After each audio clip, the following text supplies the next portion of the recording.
Hi kids, I'm back with another interesting story. Today I'm going to tell you a story called Self Criticism. It is from Chandamama Katalu, January 2007 edition. Okay, let's get into the story. When Brahmadatta was ruling Benares, Bodhisattva was born as the king of Indraprastha. His name was Dhananjaya. During his rule, the people were completely free from misery such as floods and famines and were very happy. Dhananjaya's righteousness and philanthropy were widely known all over the continent.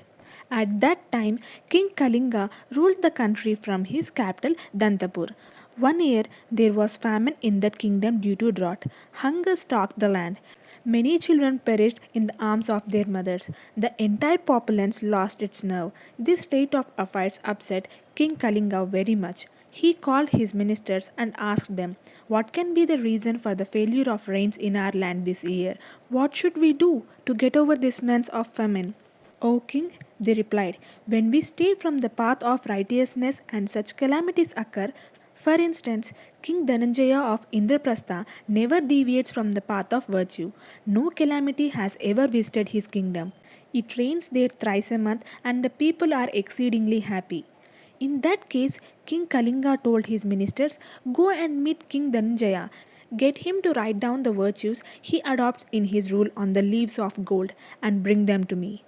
I too shall adopt them and save the country." The ministers of Kalinga took leaves of gold and travelled to Indraprastha. They met King Dhananjaya. "O virtuous king, we came from Kalinga where people are dying of terrible famine. You are the very incarnation of virtue. You rule your people absolutely righteously, so that your people live happily, free from all calamities. Would you be kind enough to write down on these leaves of gold the rules of righteous administration? We shall take them back to our Lord, who will put them into practice and save our country." The ministers of Kalinga placed the leaves of gold before King Dhananjaya, but King Dhananjaya folded his hands and said, "Pardon me, wise ministers, I am not competent to write down the rules of righteousness. For once I myself has transgressed the path of virtue. I shall tell you how. The Kartik festival is celebrated in our land every third year. On that day, the king has to perform yagna on the bund of a tank. At the end of it, he should shoot four arrows in four directions. On a particular occasion, I shot the arrows, but only three of them were recovered, the fourth having fallen into a tank. It fell with such force that many fishes and frogs died. Thus, I deviated from the path of virtue. If my country is free from calamities, it must be because of the virtue of someone else in the court. Kindly find out who it was." The ministers of Kalinga were surprised to hear this. They went to Maya Devi, the king's mother, and told her what the king said. Then they asked her if she would oblige them by writing down the rules of righteousness on the leaves of gold. "Ah, my friends," the venerable lady replied, "I too have strayed from the path of virtue once. When my elder son gave me a gold necklace, I thought since my elder daughter in law was rich, I should give it to the younger one. But after doing so, I was beset with remorse for having drawn a distinction between my two daughters in law. How am I competent to write down the rules of righteousness? Please find someone else." Then the ministers approached the king's brother Nanda. But he too confessed that he had transgressed the path of virtue.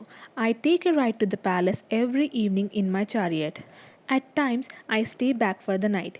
If I leave my whip in the chariot, my charioteer knows that I shall return and he waits for me. If I take the whip with me, the charioteer drives away and comes for me only in the next morning. Well, one evening I left my whip in the chariot, intending to return soon, but suddenly it began to rain and my brother, the king, detained me in the palace. All through the night, my charioteer waited for me, getting soaked in the rain. It was unforgivable on my part to have put him to that discomfort." The ministers then went to the king's Purohit, hoping to find in him the required merits to fill the leaves of gold. But he too had to confess to a breach of virtue. He said, "One day I was going to court when I saw a chariot with gold fittings. Seeing that, I had an urge to request the king to make a gift of that chariot to me.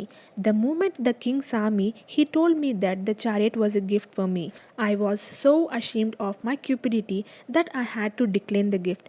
So don't take me as an embodiment of virtue, which I am not. As a last resort, the ministers of Kalinga went to the minister of Dhananjaya, but he too had a confession. One day, he said, I went to measure a peasant's land. At the exact spot where the marking peg was to be driven into the ground, I found a small hole. If I avoided the hole and drew the peg to a side, either the peasant or his neighbor would lose a bit of land. So, in the name of accurate justice, I ordered the peg to be knocked into the hole. As this was being done, a small crab came out of the hole and got crushed. Tell me, how am I entitled to write down the rules of righteousness? The baffled ministers of Kalinga were at last struck with a bright idea. They wrote down on the gold leaves all the stories they had heard and took them to their king. King Kalinga read them and realized that the best virtue is the awareness of righteousness. With self criticism as his motto, he ruled his country, and the people were freed from all calamities and lived happily. That's the story, kids. I hope you like it, and I'm gonna tell you another interesting story in the next video. Bye bye.